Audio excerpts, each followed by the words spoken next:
చక్కని సీతకి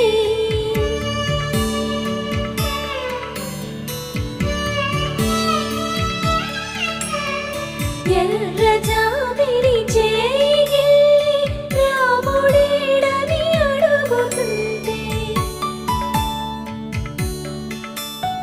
చూడలేదని పెదవి చెప్పే చెప్పలేమని కనులు చెప్పే నల్ల పూస